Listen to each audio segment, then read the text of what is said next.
అందరికీ నమస్కారం. ఈరోజు జ్యేష్ఠ శనివారం. ఈరోజు రాత్రిలోపు ఎవరైతే ఈ కథను వింటారో వారికి ఆ శనిదేవుడి అనుగ్రహం కలుగుతుంది. శని దోషాలు పోవాలి అంటే ఈరోజు ఈ కథను ప్రతి ఒక్కరూ వినాల్సిందే. ఆ కథ ఏమిటో తెలుసుకుందాం. భోజరాజు సాహిత్య ప్రియుడు. కవి పండితులను ఘనంగా బహుకరించేవాడు. తనకు నచ్చేలాగా కవిత్వం చెబితే అక్షరాల లక్షలిచ్చేవాడు.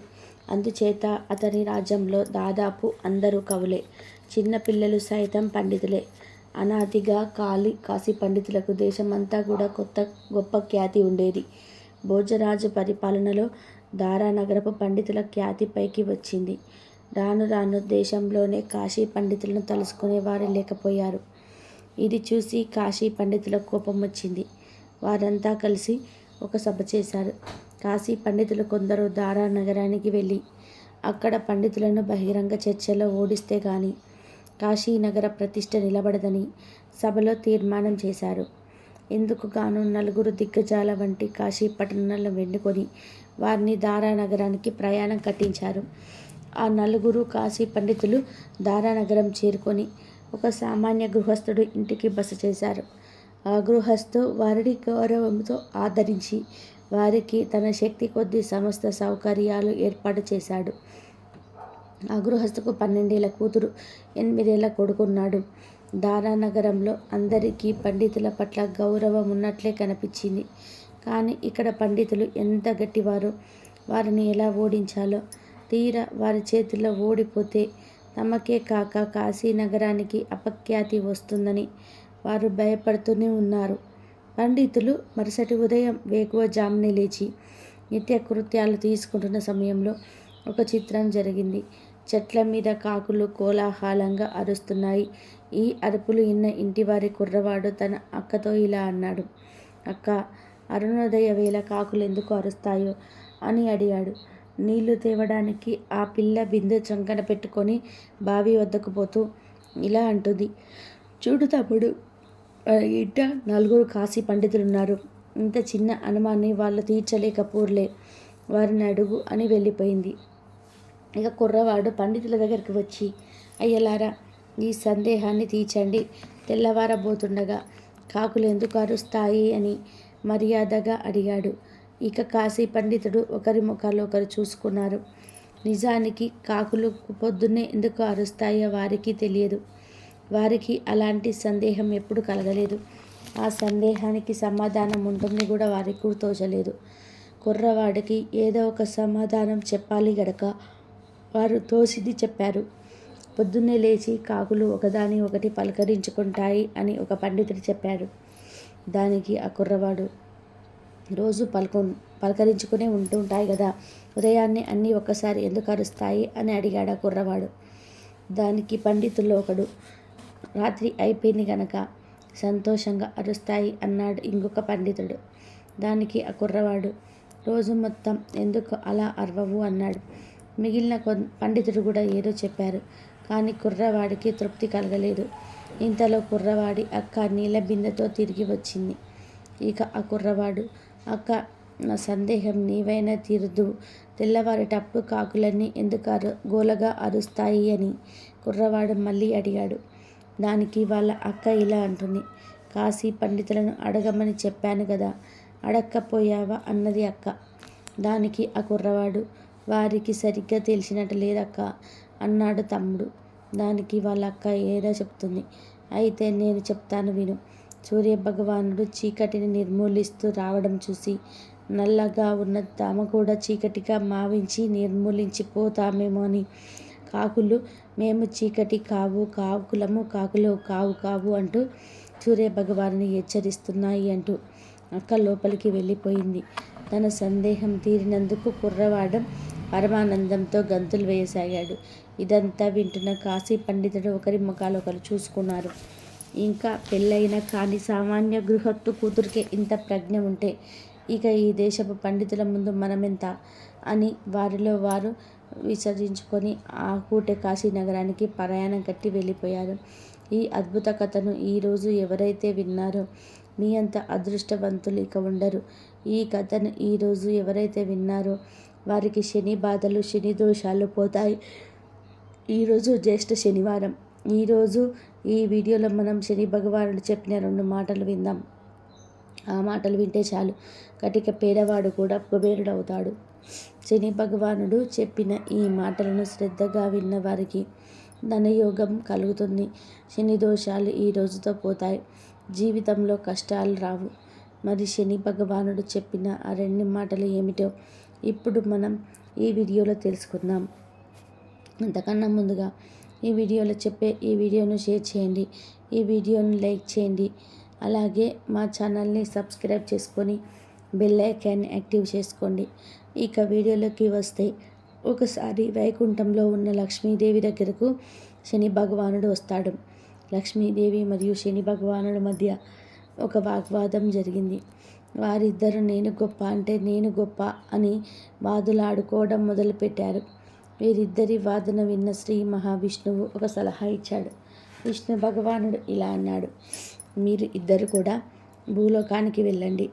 ఎవడైతే మంచి గుణగణాలు కలిగిన రాజు ఉంటాడో అతని రాజ్యంలోకి వెళ్ళి రాజును మీ ఇద్దరిలో ఎవరు గొప్ప చెప్పమని అడగండి అని విష్ణు భగవానుడు సలహా ఇచ్చాడు. దానికి అంగీకరించిన లక్ష్మీదేవి శని భగవానుని భూలోకానికి బయలుదేరారు. ప్రయాగ నగరంలోని శ్రీవత్స అనే రాజు ఉన్నాడు. ఆ రాజు చాలా మంచివాడు. ఇతడి గొప్పతనం ఎన్నో నగరాలకు విస్తరణ చెంది ఉంది. లక్ష్మీదేవి మరియు శని భగవానుడు రాజసభలో ఉన్న శ్రీవత్స దగ్గరకు వచ్చి, మా ఇద్దరిలో ఎవరు గొప్ప అనే విషయం మేము తేల్చుకోలేకపోతున్నాం.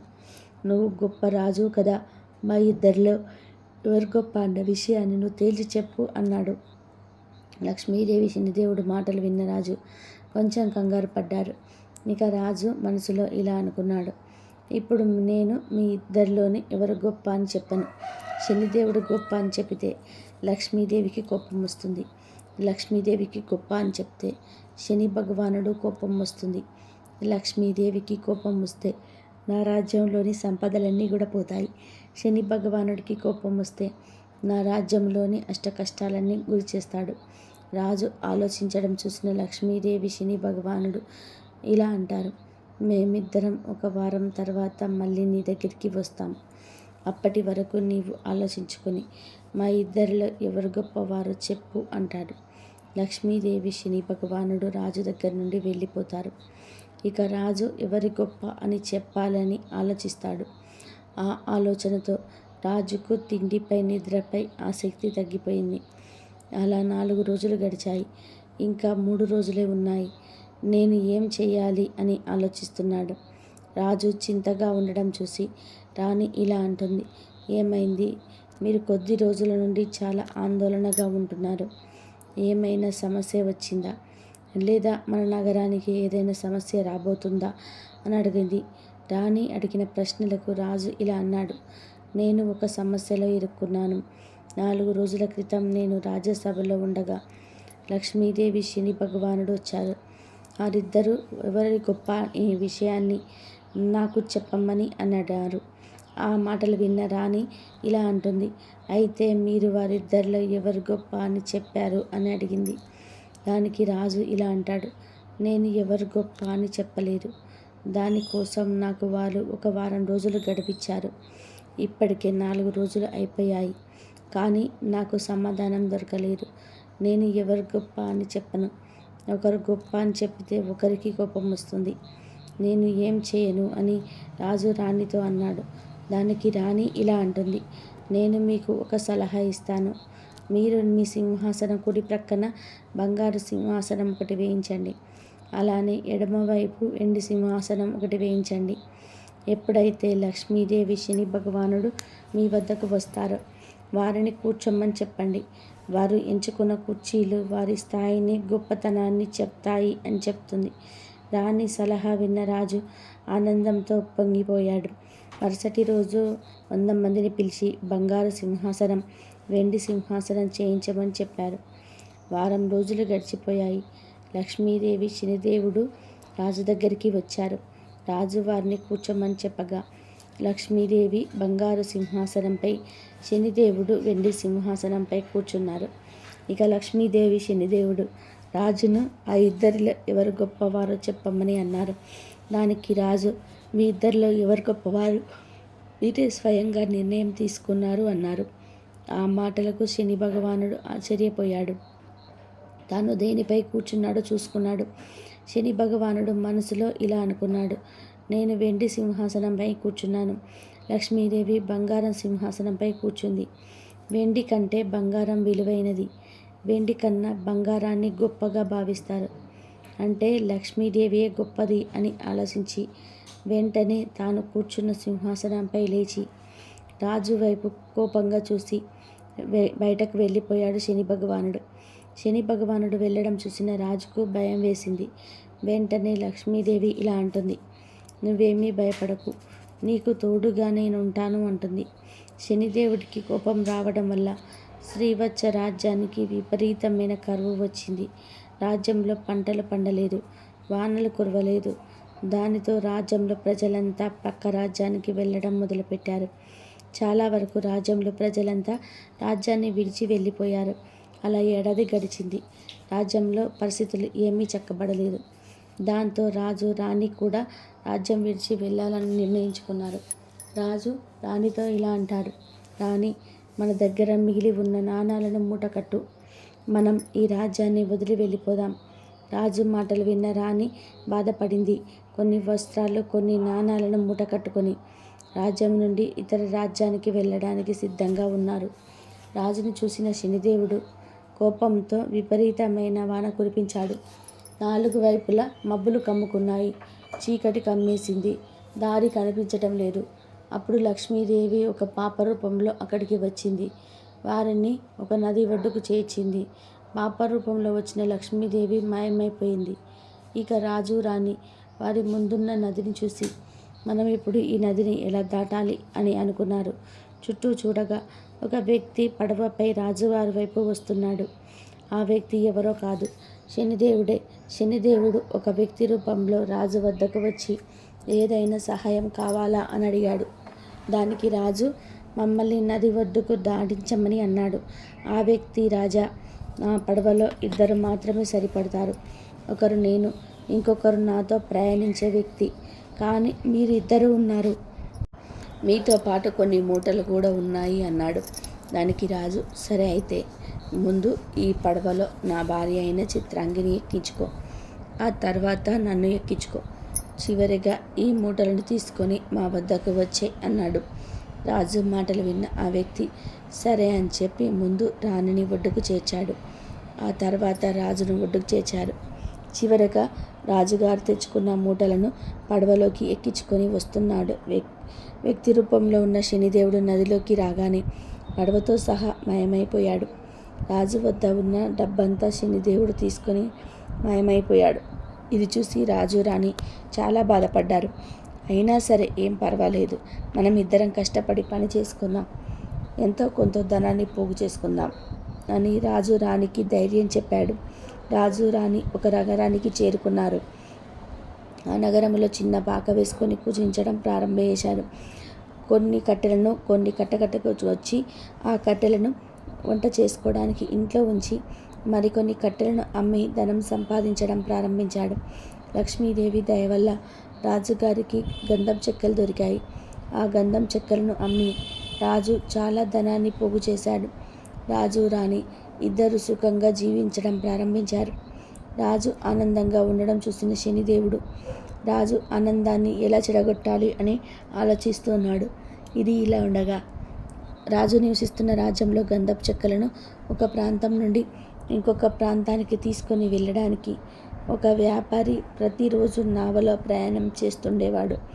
ఒకరోజు శనిదేవుడు ఆ వ్యాపారి నావను ముందుకు వెళ్లకుండా ఆపివేశాడు. నావ ఎందుకు కదలటం లేదు అని వ్యాపారి ఆలోచిస్తున్నాడు. ఇంతలో అతడికి శనిదేవుడు ఒక బ్రాహ్మణుడి రూపంలో అక్కడికి వచ్చాడు. బ్రాహ్మణుడి రూపంలో ఉన్న శనిదేవుడు వ్యాపారితో ఇలా అంటాడు, ఈ గ్రామంలో ఒక ప్రతివేత్త స్త్రీ ఉంది. ఆ స్త్రీని నావ తాకితేనే నీ నావ ముందుకు వెళ్తుంది. వెంటనే ఆ స్త్రీ ఎవరో కనిపెట్టు అని చెప్పి ఆ బ్రాహ్మణుడు అదృశ్యమయ్యాడు. బ్రాహ్మణుడు మాటల ముందు వ్యాపారి నమ్మలేదు. నావ కదలడానికి చేయవలసిన ప్రయత్నాలన్నీ కూడా చేశాడు. వ్యాపారి ఇలా ఆలోచిస్తాడు, అరే, నావ బాగానే ఉంది, నావలో ఇలాంటి పేరు లేదు, మరి ఎందుకు ఈ నావ ముందుకు వెళ్ళటం లేదు అని అనుకొని, ఒకవేళ ఆ బ్రాహ్మణుడు చెప్పినట్టుగా ఈ రాజ్యంలో ఉన్న ప్రతివేదైన స్త్రీ నా నావను తాకితే నా నావ ముందుకు కదులుతుందేమో చూద్దామని అనుకుంటాడు. వెంటనే అక్కడ కొంతమంది స్త్రీలను పిలిచి ఇలా అంటాడు, చూడండి, మీలో ఎవరైతే పతివ్రత స్త్రీలు ఉంటారో వారు నా నావను తాకండి, అప్పుడే నా నావ ముందుకు సాగుతుంది అంటాడు. ఆ మాటలు విన్న స్త్రీలంతా ముందుకు వచ్చి ఆ నావను తాకుతారు. కానీ ఆ నావ కదలలేదు. ఇంతలో ఒక స్త్రీ రాణి చిత్రాంగిని ఇంటికి వచ్చి నావ విషయం చెప్తుంది. అయితే రాణి చిత్రాంగి నేను రాను అని చెప్తుంది. నా భర్త బయటకు వెళ్ళాడు, ఆయన వచ్చే సమయానికి నేను ఇంట్లో లేకపోతే బాధపడతాడు. నా భర్తకు చెప్పకుండా నేను ఎక్కడికి రాను అంటుంది. ఆ మాటలు విని ఆ స్త్రీ అక్కడి నుండి నావ ఉండే చోటుకు వెళ్తుంది. ఆమె కూడా ఆ నావను తాకుతుంది. కానీ నావ కదలదు.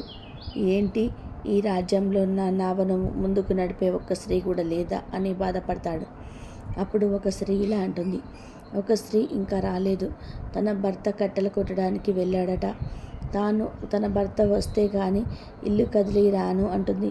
వెంటనే ఆ వ్యాపారి ఇలా అంటాడు, దయచేసి మీరు ఒక్కసారి ఆమె వద్దకు వెళ్ళి మళ్ళీ ఈ విషయం గురించి చెప్పండి, ఆలస్యమైతే నా వ్యాపారం దెబ్బతింటుంది అని అంటాడు.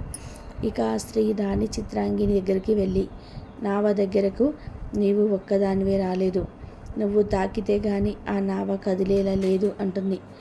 ఆ మాటలు విన్న రాజు, ఏంటి, నీవు తాకితే తప్ప ఆ నావ కదలదా అన్నాడు.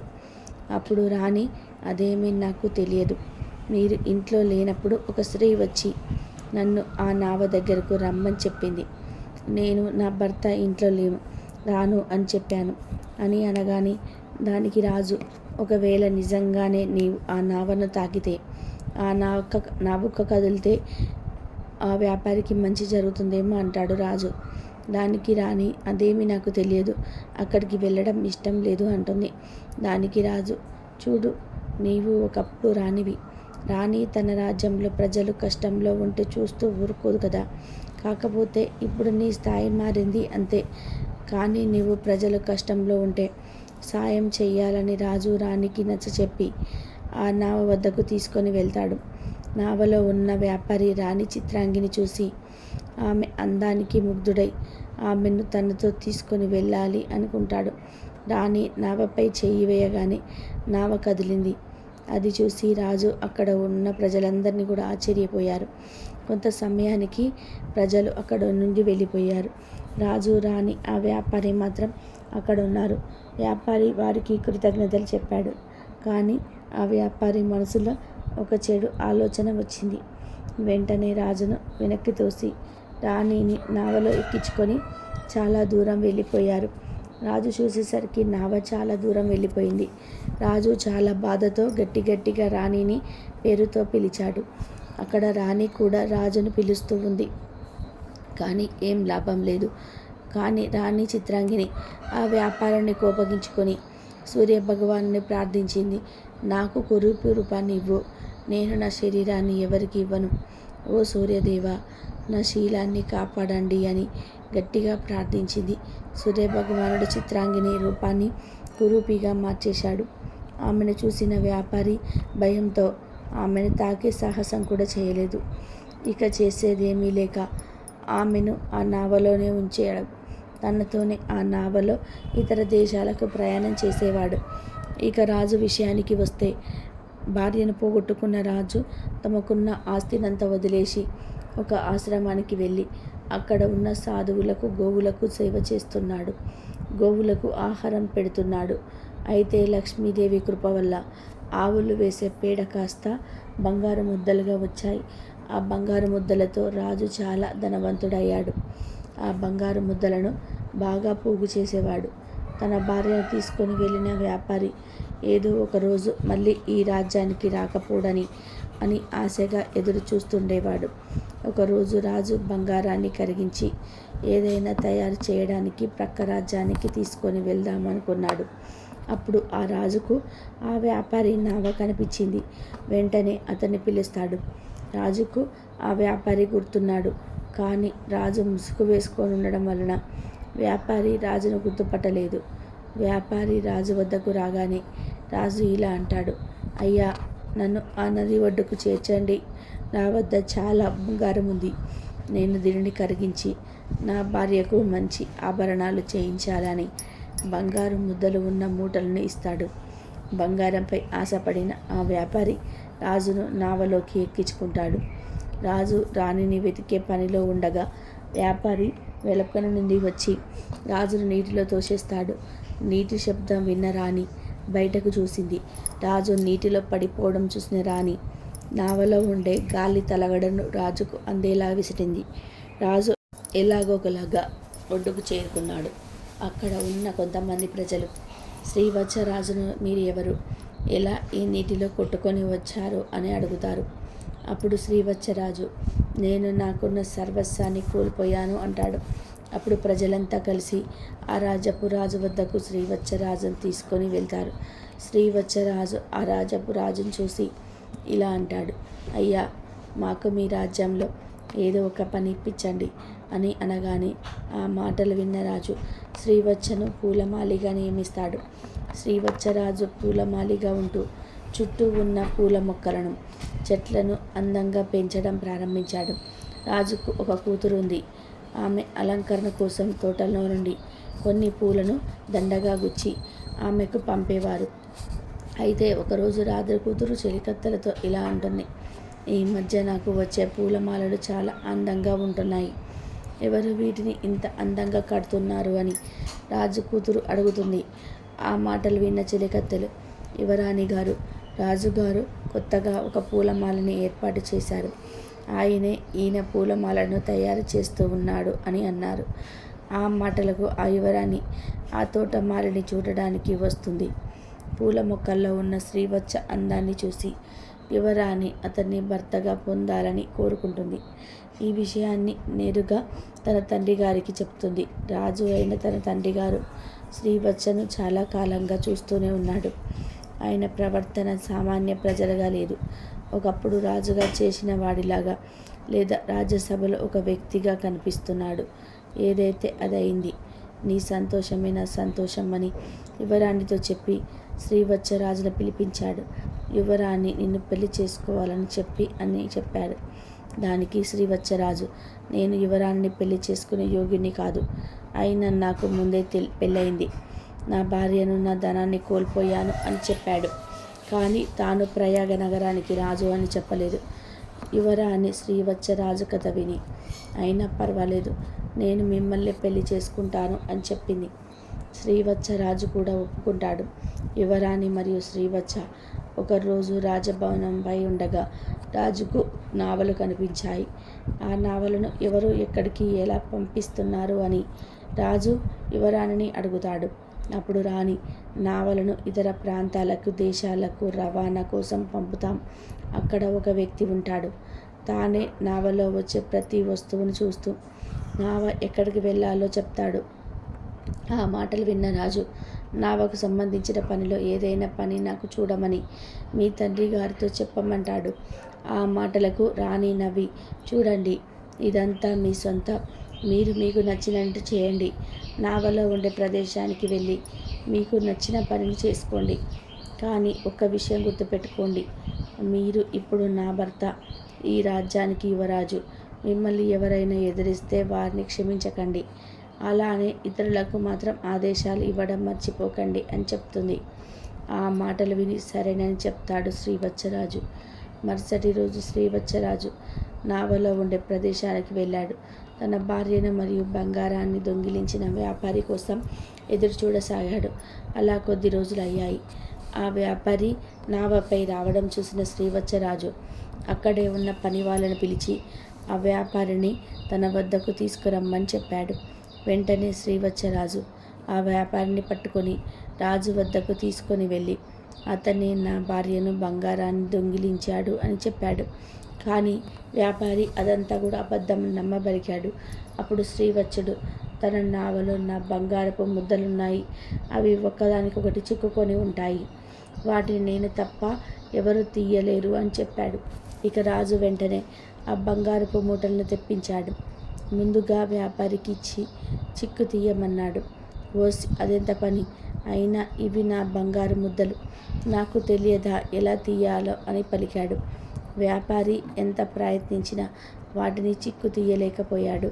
తర్వాత శ్రీవత్సరాజుని బంగారాన్ని ఇవ్వమన్నాడు. శ్రీవత్సుడు క్షణాల్లో ఆ బంగారాన్ని విడివిడిగా చేసి చూపించాడు. రాజు ఆ వ్యాపారిని కారాగారం నుంచి వేయించాడు. అలానే అతడి నావలో ఇంకా ఏమేమి ఉన్నాయని చూసి వాటిని బయటకు తీసి నావను ఇతరులకు అప్పగించండి అని చెప్పాడు. రాజ్యసభలో ఉన్న కొందరు ఆ నావను బాగా తనిఖీ చేశారు. రాజ్యసభలోకి కురూపి రూపంలో ఉన్న చిత్రాంగిని తీసుకొని వచ్చారు. శ్రీవత్సుడు ఆమెను చూసి, ఈమె నా భార్య చిత్రాంగిని. చూడు చిత్రాంగిని, నీకు ఏమైంది? నువ్వెందుకు ఇలా కురూపిగా అయ్యావు అంటాడు. దానికి రాజు, చిత్రాంగిని, మీరు భయపడకండి, ఆ వ్యాపారి నన్ను ఏమని చేయలేడు. నేను సూర్య భగవానుని ప్రార్థించి నా పవిత్రతను కాపాడుకోవడంగా నాకు కురూపి రూపాన్ని ఇవ్వమని అడిగాను. నేను మళ్ళీ మామూలుగా మారిపోగలను అని చెప్పి మళ్ళీ సూర్య భగవానుని ప్రార్థించింది. రాణి చిత్రాంగిని మునుపటి కంటే ఇంకా అందంగా మారింది. రాజు చాలా సంతోషించాడు. యువరాణి వంక చూశాడు. నువ్వేమీ బాధపడకు, నేను ప్రయాగ నగరానికి రాజును. కొన్ని కారణాల వలన నేను నా రాజ్యాన్ని కోల్పోయాను. నేను నా మొదటి భార్యను ఎలాగైతే ప్రేమిస్తున్నానో నిన్ను కూడా అలాగే ప్రేమిస్తున్నాను అంటాడు. రాజు శ్రీవత్సరాజు మాటలు విని, నేను చాలా మంచి అల్లుని పొందాను, నాకు చాలా గర్వంగా ఉంది. ఇక నుండి నాకు ఒక కూతురు కాదు, 2 కూతుర్లు. చిత్రాంగిని కూడా నా కూతురే. నేను నీకు కొంత ధనాన్ని ఇస్తున్నాను, తిరిగి నీ రాజ్యాన్ని నీవు పొందుకో అంటాడు. శ్రీవత్సరుడు తన రాజ్యాన్ని కైవసం చేసుకొని ఒక మంచి ముహూర్తం చూసుకొని 2 రాణులతో కలిసి శ్రీవత్స రాజ్యంలో అడుగుపెట్టి సింహాసనాన్ని అధిష్ఠానం చేశాడు. కొన్ని రోజుల తర్వాత రాజు వద్దకు లక్ష్మీదేవి శనిదేవుడు వచ్చి ఇలా అంటాడు. మేమిద్దరం కావాలని నీ నీతి ధర్మాలను పరీక్షించాం. మా మధ్య ఎటువంటి వాదన జరగలేదు. శనిదేవుడు రాజుతో ఇలా అంటాడు. నేను నీకు ఒక విషయం చెప్తాను, వీటిని అందరూ గుర్తుపెట్టుకోవాలి. శనిదేవుడు ఇలా అంటున్నాడు. ఏ మనిషి అయితే జీవితంలో ఎన్ని విపత్తులు వచ్చినా సత్య మార్గంలో నడుస్తాడో వారు ఎప్పటికీ నాశనం అవ్వరు. అటువంటి వారికి దేవతలు కూడా సహాయం చేస్తారు. అలానే ఏ మనిషి అయితే అబద్ధాలు ఆడుతారో, తన వ్యసనాల కోసం ఇతరులను వాడుకుంటారో అటువంటి వారు సుఖాలను అనుభవించిన నా ప్రభావంతో కష్టాలను అనుభవించేలా చేస్తాను. రాజా, నీవు కష్టకాలంలో ఉన్నప్పుడు ఎవరి వద్ద చేయి చాచలేదు. నీ కష్టంతో నీవు బ్రతికావు. అలానే యువరాణిని పెళ్లి చేసుకునే సమయంలో కూడా నీవు అత్యాశ పడకుండా నీ నిజాయితీని నిరూపించుకున్నావు. రాజా, నీ నీతి ధర్మం సత్యం మార్గం వలన నేను చాలా సంతోషాన్ని పొందాను. కాబట్టి నా ఆశీర్వాదాలు ఎప్పుడూ ఉంటాయి. దీని కారణంగా నీ రాజ్యం మునుపటికంటే సంపదలతో తులతూగుతూ ఉంటుంది. నేను చెప్పే 2 మాటలు గుర్తుపెట్టుకోండి. నా ఆశీర్వాదం ఎవరిపైన ఉంటుందో వారు కొన్ని క్షణాల్లోనే ధనవంతులుగా మారిపోతారు. అలాగే నాకు ఎవరైతే కోపాన్ని కలిగిస్తారో వారిని నేను క్షణాల్లోనే కటిక పేదవాడిగా చేస్తాను. కాబట్టి మనుషులంతా గుర్తుపెట్టుకోండి, నా కృప మీపై ఉంటే సకల సంపదలు సుఖాలు మీ సొంతమవుతాయి. నాకు ఆగ్రహాన్ని కలిగిస్తే మాత్రం మీరు ఎన్ని పూజలు చేసినా మిమ్మల్ని నా నుండి ఎవరు తప్పించలేరు. ఈ 2 విషయాలను గుర్తుపెట్టుకుంటే జీవితంలో పేదరికం అనేది రానే రాదు. ఈ మాటలు చెప్పి లక్ష్మీదేవి శనిదేవుడు మాయమైపోయాడు. కాబట్టి మనం ఎన్ని పూజలు చేసినా, భజనలు చేసినా, ఎన్ని వ్రతాలు చేసినా, ఎన్ని పుణ్యకార్యాలు చేసినా ధర్మాన్ని మరియు సత్య మార్గంలో నడవాలి. పాపాలు చేసి పుణ్యకార్యాలు చేస్తే పాపం యొక్క తీవ్రత తగ్గదు. కాబట్టి ధర్మ మార్గంలో నడవండి, సత్యాన్ని నమ్ముకోండి, భగవంతుడి అనుగ్రహాన్ని పొందండి, జీవితంలో ఆనందంగా జీవించండి. ఈరోజే జ్యేష్ఠ శనివారం. ఆ శ్రీనివాసుడికి ఎంతో ఇష్టమైన రోజు. ఈరోజు అదృష్టవంతులు మాత్రమే ఈ పవిత్ర కథను వింటారు. ఈ కథను ఈరోజు వింటే మీ బాధలు, ఇంట్లో దరిద్రం పోయి తిరిగిలేని ఐశ్వర్యం కలుగుతుంది. తెలిసి తెలియక చేసిన మహాపాపాలైన పోతాయి. తప్పక వినవలసిన ఆ కథ ఏమిటో ఈ వీడియోలో తెలుసుకుందాం. పూర్వకాలంన మగధ సామ్రాజ్యంలో విష్ణుచిత్తుడు అనే శ్రీవారి ప్రియభక్తుడుండేవాడు. అతడికి 9 మంది స్త్రీ సంతానం కలిగిరి. అతడికి ఎంతో పాండిత్యం కలిగెను. మిక్కిలి పేదరికంతో బాధపడుతూ ఉండేవాడు. విష్ణుచిత్తుడి భార్య తారామతి ఎల్లప్పుడూ శ్రీమన్నారాయణ్ణే ప్రార్థిస్తూ ఉండేది. అప్పుడప్పుడు వివాహాది శుభకార్యాలు, పౌరోహిత్యం కార్యక్రమంలో దక్షిణగా వచ్చే కొద్ది సొమ్ముతో ఎంతో కష్టాలు పడుతూ కాపురం సాగిస్తున్నారు ఆ దంపతులు. కుమార్తెలకు యుక్త వయస్సు సమీపించింది. తారామతికి ఇప్పుడు వీరి వివాహం ఎలా జరిపించాలని చింతగా ఉండేది. ఆ శ్రీనివాసుని ప్రార్థిస్తూ కాలం గడుపుతూ ఉండేది. ఆశ్రిత జనరక్షకుడైన వెంకటేశ్వర స్వామి వారికి తన భక్తులంటే అపారమైన ప్రేమ ఉంటుందని మనందరికీ తెలిసిందే కదా. ఆనాడు నాగపౌర్ణమి ఉదయాన్నే ఒక వృద్ధ బ్రాహ్మణుడు విష్ణుచిత్తుడిని తలుపు తట్టాడు. విష్ణుచిత్తుడితో ఇలా అంటున్నాడు: అయ్యా, నేను వంగదేశపు వాసిని. ఒక యజ్ఞం నిమిత్తం వెళ్తూ దారి మధ్యలో ఈ దేశం వచ్చాను. దయచేసి ఈ ఒక్క రోజు మీ ఇంట్లో ఉండనిచ్చినచో తిరిగి రేపు ఉదయాన్నే వెళ్ళిపోగలను అని విష్ణుచిత్తుడిని అర్థించాడు. అందుకు విష్ణుచిత్తుడు ఇలా అన్నాడు: స్వామి, అంతకు మించిన అదృష్టం మాకేమున్నది? అతిథి సాక్షాత్తు శ్రీమన్నారాయణుడితో సమానమని మన పురాణాలు ఘోషిస్తున్నాయి కదా. తమరు ఎటువంటి సంకోచం లేకుండా మా ఇంటిలో తప్పక ఉండవలసింది అని ఆ ముసలి బ్రాహ్మణుడు లోనికి తీసుకువచ్చి సపర్యలు గావించాడు. ఆ రోజు మధ్యాహ్నం భోజనానంతరం ఆ వృద్ధ బ్రాహ్మణుడు తారామతితో ఇలా అన్నాడు: ఎందుకు తల్లి అంత దిగాలుగా ఉన్నావు? ఏమిటి నీ బాధ? ఏమీ సంకోచం లేకుండా చెప్పు అన్నాడు. అప్పుడు తారామతి ఇలా అంటుంది: స్వామి, తమరు మహాతపస్సంపన్నులు. తేజస్సుతో సాక్షాత్తు ఆ వైకుంఠ వాసుని మాదిరిగా ఉన్నారు. మీ వద్ద దాచేదేమున్నది? నా మనోవేదంతా నా పుత్రికల వివాహం గురించి అని అతని దగ్గర విన్నవించుకున్నది. అంతటా ఆ విప్రోత్తముడు చిరునవ్వు నవ్వి, తల్లి, నీ బాధను నేను గ్రహించాను. మీ కష్టాలను తొలగిపోయి కుమార్తెలకు శుభప్రదంగా వివాహం కావాలి అంటే ఒక అద్భుత వ్రతం ఉన్నది అని చెప్తాను వినండి. ఈ వ్రతం ఆచరించిన మీ కష్టాలన్నీ పటాపంచలు కాగలవు. ఆ వ్రతమే శ్రీ వెంకటేశ్వర వ్రతం. ఈ వ్రతము మిక్కిలి సులభతరం అని చెప్పి ఆ వ్రత విధానమంతా కూడా ఆ దంపతులకు వివరించాడు. అంతటా విష్ణుచిత్తుడు ఇలా అన్నాడు: స్వామి, మహా సంతోషం. ఇంతకు మించిన మహాభాగ్యం ఏముంటుంది? ఎన్నో రోజులు ఎందుకు, శీఘ్రమన్నాడు కదా మన నాగపౌర్ణమి ఎంతో శుభదినం. ఈరోజే తమరు సెలవిచ్చిన వెంకటేశ్వర స్వామి వ్రతం ఆచరించేదము అని విష్ణుచిత్తుడు తారామతి దంపతులిద్దరికీ తమ కుమార్తెలందరితో కలిసి ఆ రోజు సాయంకాలమే బంధువులను పిలుచుకొని శ్రీ వెంకటేశ్వర వ్రతమును అత్యంత భక్తి శ్రద్ధలతో ఆచరించారు. వచ్చిన భక్తులందరూ వ్రతం పూర్తయిన పిమ్మట తీర్థప్రసాదాలు స్వీకరించి తమ తమ గృహాలకు వెళ్ళారు. అప్పుడు విష్ణుచిత్తుల వారు భార్య సమేతంగా ఆ బ్రాహ్మణోత్తముడికి పాదాభి నమస్కారం గావించి తమ దంపతులను ఆశీర్వదించవలసిందిగా వేడుకున్నాడు. అప్పుడు ఆ బ్రాహ్మణోత్తముడు దత్తతీర్థ ప్రసాదమును తాను కూడా స్వీకరించి మనోభీష్ట సిద్ధిరస్తు, శ్రీ లక్ష్మీ శ్రీనివాస కటాక్ష సిద్ధిరస్తు అని ఆశీర్వదించారు. ఇంతలో చీకటి పడి నిద్రా సమయమైంది. అంతటా విష్ణుచిత్తుడు ఆ బ్రాహ్మణుడికి ఒక చిరిగిన దుప్పటి ఇచ్చి కన్నీళ్ల పర్యంతంగా ఇలా అన్నాడు: స్వామి, కడు పేదవాడిని, నా వద్ద ఇంతకు మించి మంచి దుప్పటి లేదు. ఈ రాత్రికి నన్ను క్షమించి దీని అందే విశ్రమించవలసింది అని వేడుకున్నాడు. అందుకు ఆ బ్రాహ్మణుడు చిరునవ్వు నవ్వి ఏమీ చింతించవద్దు అని చెప్పి తాను బయట వసారాలో పండుకుంటానని చెప్పాడు. కొద్దిసేపటికే అందరూ నిద్రపు ఉపక్రమించారు. ఇక రాత్రి 4 జామున ఉరుముల మెరుపులతో పెద్ద వర్షం మొదలైంది. అంతా కటిక చీకటి. గాఢ అంధకారంలో కంటికి ఏమీ కనరావటం లేదు. విష్ణుచిత్తుడికి బయట పడుకున్న ఆ ముసలి బ్రాహ్మణుడు ఎలా ఉన్నాడో అని బెంగగా ఉంది. కానీ ఈ గాఢాంధకారంలో ఏమీ కనిపించక ఎప్పుడెప్పుడు తెల్లవారుతుందా అని ఆ రాత్రి గడిపారు ఆ కుటుంబమంతా. ఇంతలో తెల్లవారింది. వాన తేలిక పడింది. బయట బ్రాహ్మణుడు ఏమయ్యాడో, ఎంతో బాధపడ్డాడో అనుకుంటూ బయటకు వచ్చిన ఆ దంపతులకు ఒక అద్భుత దృశ్యం కనిపించింది. అక్కడ విప్రోత్తముడు లేడు. చిరిగిన దుప్పటి స్థానంలో పట్టు పీతాంబరం ఉంది. ఆ పీతాంబరంపై శ్రీ వెంకటేశ్వర స్వామి వారి విగ్రహం చిరునవ్వుతో కనిపించింది. జరిగిందంతా ఆ దంపతులకు అర్థమైంది. వారికి ఆనందానికి అవధులు లేవు. వచ్చింది సాక్షాత్తు ఆ శ్రీమన్నారాయణుడే. ఆహా, ఏమి మన భాగ్యము! కానీ ఆ స్వామి వారు గ్రహించలేకపోతిమే.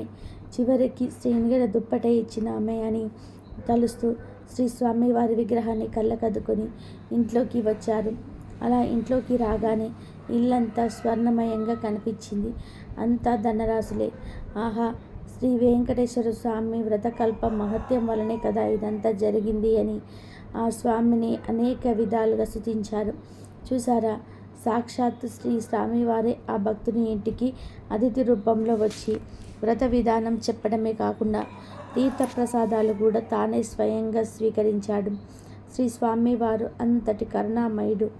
ఎవరైతే భక్తి శ్రద్ధలతో ఈ వ్రతం ఆచరిస్తారో వారింటికి తామే స్వయంగా ఏదో రూపంలో తప్పక వస్తాడు. ఈ వ్రతాన్ని ఆచరించాడు కాబట్టి తన పిల్లలకు పెద్ద పెద్ద సంబంధాలతో వివాహం జరిపించాడు. వారు గొప్పగా బ్రతికారు. మీరందరూ కూడా ఈ వ్రతాన్ని ఆచరించి స్వామివారి కరుణా కటాక్షాలు పొందండి. అదృష్టం ఉన్నవారు మాత్రమే ఈరోజు ఈ కథను వింటారు. ఈరోజు ఎవరైతే ఈ కథను విన్నారో ఇక మీ ఇంట్లో అన్ని శుభాలే. ఈరోజు ఎవరైతే 7 శనివారాల వ్రత కథను వింటారో వారికి తిరుగులేని ఐశ్వర్యం కలుగుతుంది. తెలిసి తెలియక చేసిన మహాపాపాలైన పోతాయి. ఈ కథను ఈరోజు అదృష్టవంతులు మాత్రమే వింటారు. ఈ కథను ఎవరైతే శనివారం రోజు వింటారో వారికి శని బాధలు పీడలు మొత్తం తొలగి శనిదేవుడి కరుణించి వరాలను కురిపిస్తాడు. మరి ఈరోజు తప్పక వినవలసిన 7 శనివారాల వ్రత కథ విందాం. 7 శనివారాల వ్రత కథ గురించి పూర్వం సూతుడు సౌనకాది మహామునులకు ఇలా చెప్పడం ప్రారంభించాడు. వినండి మహర్షులారా. ఒకసారి శనీశ్వరుడికి మానవులెవరూ తనను భక్తితో సేవించడం లేదని, భయంతో మాత్రమే పూజిస్తున్నారని విచారం కలిగింది. అప్పుడు వెంకటేశ్వరుని గురించి తపస్సు చేయగా ఆయన సాక్షాత్కరించాడు. ఇక శనీశ్వరుడు వెంకటేశ్వర స్వామితో ఇలా అంటున్నాడు. స్వామి, నా పేరంటే ప్రజలు భయపడుతున్నారు. ఆ భయం పోవడానికి ఇక నుండి నాకు ప్రీతికరమైన శనివారం నాడు నన్ను ధ్యానించి ఆరాధించి ఆ పైన నేను పూజించిన వారికి సర్వదేవతలను పూజించిన ఫలం ఆ ఒక్క రోజులోనే రావాలి అని కోరుకున్నాడు. అందుకు స్వామి చిరునవ్వు నవ్వి, నీ కోరిక సమంజసంగానే ఉంది. అసలు నీకు నాకు భేదం ఏముంది? 6 వారాలు దాటాక 7వ వారం నువ్వంటే ఇష్టపడతావు. నేను 6 కొండలు దాటాక 7వ కొండ మీద ఉంటాను. నువ్వు నీలవర్ణుడివి, నేను నీలంగానే ఉంటాను. నువ్వు సప్తమ గ్రహానివి, నేను సప్తగిరీషుడను. సామాన్య మానవులకు ఈ విషయాలు తెలియక నువ్వంటే భయపడుతున్నారు. నిన్ను నన్ను వేరుగా చూస్తున్నారు. నువ్వు కోరిన వరాన్ని అనుగ్రహిస్తున్నాను. ఏ భక్తులు 7 వారాల పాటు నిన్ను ముందు పూజించి ఆ తర్వాత నన్ను పూజిస్తూ సప్త శనివార మహావ్రతంగా ఆచరిస్తారు వారు సమస్త శని దోషాల నుండి వారు విముక్తులై సౌభాగ్యాన్ని పొందుతారు. ఆయుధారోగ్యాన్ని సకల శ్రేయస్సును పొందుతారు. ఇందులో ఎటువంటి సందేహం లేదని వరం ఇచ్చాడు. ఇక సౌనకాది మహామునులంతా సూతుడు చెప్పిన విని చాలా ఆనందించారు. ఇక సూతుడితో ఇలా అంటున్నారు. సూత, ఈ సప్త శనివార వ్రతం ఆచరించి శ్రీనివాసుడు అనుగ్రహం పొందిన వారు ఎవరైనా ఉంటే వారి కథను వినిపించమని అతన్ని అడిగారు. అప్పుడు సూతుడు ఇలా చెప్పడం ప్రారంభించాడు. పూర్వకాలంలో కాంచీపురంలో దేవదత్తుడు అనే ఒక బ్రాహ్మణుడు ఉండేవాడు. అతడు వేదాంగ పారాయణుడు. అతని భార్య మాలిని. వారిద్దరూ అతిథిని ఆహ్వానిస్తూ గృహస్థ ధర్మాన్ని పాటిస్తూ ఉండేవారు. వారికి శ్రీ వెంకటేశ్వర స్వామి ఇలవేల్పు. ఒకనాడు వారింటికి కాశీయాత్ర వచ్చిన బ్రాహ్మణుడు వచ్చాడు. ఆ బ్రహ్మదత్త దంపతులకు ఆయనను సాక్షాత్తు వెంకటేశ్వర స్వామిగా భావించి అతిథి మర్యాదలు చేశారు. భోజనానంతరం ఆ బ్రాహ్మణుడు వారి జాతకాలను పరీక్షించి చూసి జాతకం ప్రకారంగా దేవదత్తుడికి శనిదోషం వల్ల అపమృత్యు కలిగే సూచనలు కనబడుతున్నాయని, ఆ అపమృత్యు దోష పరిహారం కోసం సప్త శనివార వ్రతం చేసి అటు శనీశ్వరుని ఇటు శ్రీ వెంకటేశ్వర స్వామిని భక్తిగా ఆరాధించవలసిందిగా చెప్పాడు. చూడు తల్లి, నీవు శ్రద్ధ వహించి నీ భర్తను కూడా సప్త శనివార వ్రతం చేయడానికి ప్రోత్సహించి నీ సౌభాగ్యాన్ని నిలుపుకోవాలి సుమా అని హెచ్చరించాడు. ఇక సప్త శనివార వ్రత విధాన్ని బోధించాడు.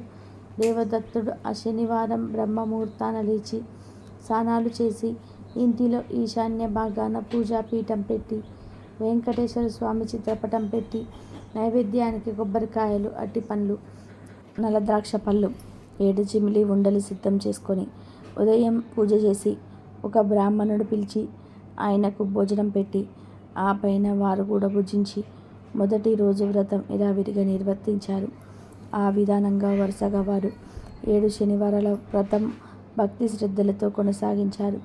ఇక 7వ శనివారం వ్రత పరిసమాప్తం చేసి భోజనం చేసి కొంతసేపు శ్రీ వెంకటేశ్వర స్వామి వారి మహిమను స్మరించుకుంటూ నిద్రించారు. ఆ దంపతుల భక్తి శ్రద్ధలకు, పూజా విశేషాలకు ప్రసన్నుడై శ్రీ వెంకటేశ్వర స్వామి మాలినీదేవికి స్వప్నంలో సాక్షాత్కరించి, ఓ పరమసాధ్వి, మీ దంపతులిద్దరూ శ్రద్ధాభక్తులతో చేసిన సప్త శనివార వ్రతానికి నాకు చాలా సంతృప్తి కలిగింది. ఆ వ్రత ప్రభావం వలన నీ భర్తకు శనిదోషం, అపమృత్యు భయం కూడా తొలగిపోయాయి. అతడికి రాబోయే జన్మలోని ఆయుర్దాయాన్ని ఈ జన్మలోకి తీసుకువచ్చి అతన్ని పూర్ణాయుర్దాయం కలిగించేవాడిలా చేశాను. మీరిద్దరు సుఖ సంతోషాలతో ఆనందంగా 100 ఏళ్ళు జీవించి ధర్మార్థ కామ మోక్షాల 4 పురుషార్థాలు సాధించుకుంటూ మీ మానవ జన్మను సార్థకం చేసుకోండి అని జీవించి అదృష్టమైపోయాడు. తన స్వప్న వృత్తాంతాన్ని వివరించింది. ఆయన కూడా సంతోషించాడు. ఒక శుభముహూర్తమున ఆ దంపతులిద్దరూ శ్రీ వెంకటేశ్వర స్వామి దర్శనార్థమై తిరుపతి కొండకు వెళ్ళి మొక్కులు తీర్చుకొని ఆ స్వామిని మనసారా స్తుతించి ప్రసాదం స్వీకరించి తిరిగి వచ్చారు. ఇంటికి వచ్చాక బ్రాహ్మణులను పిలిచి అన్న సంతర్పణ చేసి బ్రాహ్మణ ఆశీర్వాదాలు పొందారు. జీవితాంతం వాళ్లకు యథాశక్తిగా శ్రీ వెంకటేశ్వర స్వామి వారి సేవ చేస్తూ చివరకు శ్రీ స్వామివారి సాన్నిధ్యాన్ని పొందారు. కలవు శ్రీ వెంకటనాయక అని పెద్దల సూక్తి. కలియుగంలో శ్రీ వెంకటేశ్వర స్వామిని మించిన ఆరాధ్య దైవం లేదు. ఈ సప్త శనివారం వ్రతంతో ఆయనను ఆరాధించిన వారికి శని దోషాలు తొలగి శ్రీ స్వామివారి అనుగ్రహం లభిస్తుందని సూతుడు సౌనకాది మహామునులతో వివరించారు. శ్రీ స్వామివారికి మిక్కిలి ఇష్టమైన ఈ వ్రతం చేసిన వారికి కష్టములు తీరును, గ్రహ బాధలు పోవును, సంపదలు భోగాలు కలుగును. వారికి వారి కుటుంబానికి సర్వసుఖాలు కలుగును. శనివార వ్రతం ఆచరించిన వారికి అసాధ్యం అనేది ఉండదు. ఈ కలియుగంలో శనివార వ్రతం మానవులకు కల్పవృక్షం వంటిది. శనివార వ్రతం చేసి స్వామివారిని అర్చించి స్తుతించి ఈ కథను చదువుకున్న వారు ధన్యులు. కావున మనమందరం యథాశక్తిగా శనివార వ్రతం ఆచరించి శ్రీ వెంకటేశ్వర స్వామి వారి అనుగ్రహాన్ని పొందుగాక. ఈరోజు ఎవరైతే వడ్డీ కాసుల వారిని అప్పు కథను ఎవరైతే భక్తి శ్రద్ధలతో వింటారో వారికి ఆ శ్రీనివాసుడి దివ్య ఆశీస్సులు నేరుగా అంది తిరుగులేని ఐశ్వర్యం పొందుతారు. తెలిసి తెలియక చేసిన మహాపాపాలైన పోతాయి. కోటి జన్మల మహాపుణ్యం కలుగుతుంది. మరి ఈరోజు ఏ కథను వింటే మన ఇంట్లో సకల శుభాలు కలుగుతాయో ఈ వీడియోలో తెలుసుకుందాం. కలియుగ ప్రత్యక్ష దైవం శ్రీనివాసుడి పెళ్లికి వేలైంది.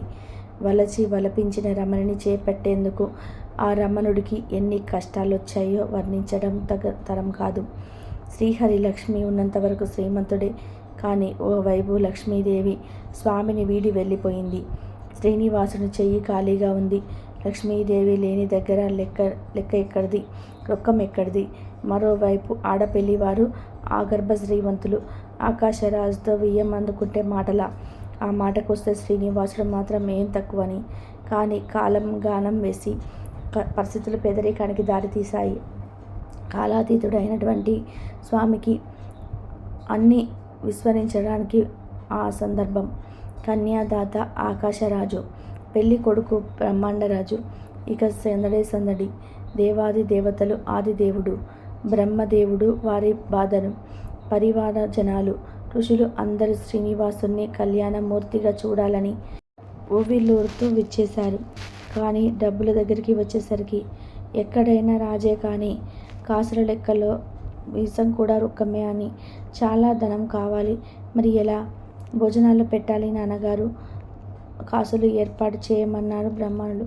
ఏం చేయాలని మదనపడుతున్న శ్రీనివాసుని పక్కకు పిలిచి ఆదివరాహస్వామి క్షేత్రంలో అశ్వత్థ వృక్షం కలిగి తీసుకెళ్లాడు శ్రీవయ్య.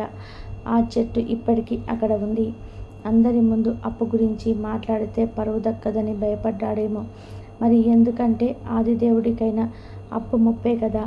అలా పరమశివుడు అశ్వత్థ వృక్షం దగ్గరికి స్వామిని తీసుకువెళ్ళి, మన దగ్గర ధనం లేకపోయినా పర్వాలేదు, కానీ నాకు బాగా డబ్బు గల స్నేహితుడున్నాడు, అప్పు చేయవయ్యా అని సలహా ఇచ్చాడు. నా పక్కన ఎప్పుడూ కుబేరుడు ఉంటాడు, ఆయనను పిలిచి అప్పు ఇవ్వమని చెప్పి అన్నాడు. ఇక శ్రీనివాసుడు సరేనని అన్నాడు. ఇక కుబేరుని పిలిచి శ్రీనివాసుడికి అప్పు కావాలి, ఇవ్వమని అడిగాడు. అప్పు ఇచ్చేవాడికి పుచ్చుకునేవాడు ఎంతటి వాడైనా లోకువే కదా. ఇక కుబేరుడు ఇలా అన్నాడు, మీకు అప్పు ఇవ్వడానికి అభ్యంతరం ఏముంది, కానీ ఇది కలియుగం కాబట్టి వడ్డీ పుచ్చుకుంటాము, అది తప్పేమీ కాదు కదా. అందువల్ల వడ్డీ ఇస్తేనే వడ్డీ ఎంత కావాలన్నా ఇస్తాను అన్నాడు. యుగ ధర్మానికి ఎవరైనా కట్టుబడాల్సిందే. అలాగే ఇస్తాను అన్నాడు పెళ్ళికొడుకు. ఇక కుబేరుడికి ఇలా అన్నాడు, అయితే తీసుకుంటున్న అప్పుకి ఆనవి పత్రం రాయాలి అన్నాడు కుబేరుడు. రుణగ్రహి శ్రీనివాస, రుణదాత ధనేశ్వర అని రాసి ప్రాన్సరీ నోటు రాశారు. హేమిలంబి నామ సంవత్సరే చైత్రశుద్ధ దశమి మందవాసరే అని అశ్వత్థ వృక్షం కింద నిలబడి 14 లక్షల రామచంద్రమూర్తి కలిగి ఉన్న బంగారు కాసులను, అంటే శ్రీరామ మండలను ప్రతి 100 కాసులకి 1 కాసు వడ్డీ ఇచ్చేటట్టు, యుగాంతమయ్యేసరికి అసలు తీర్చేటట్లు నోటు రాసి ఇచ్చి, అయ్యా డబ్బు ఇవ్వమని అడిగాడు. నోటు రాసి ఇచ్చినందుకు సంతోషమే, కానీ యుగధర్మం కనుక సాక్షి సంతకం ఉంటేనే డబ్బు ఇస్తాను అన్నాడు కుబేరుడు. ఇక శ్రీనివాసుడు చతుర్ముఖ బ్రహ్మ వంక చూశాడు.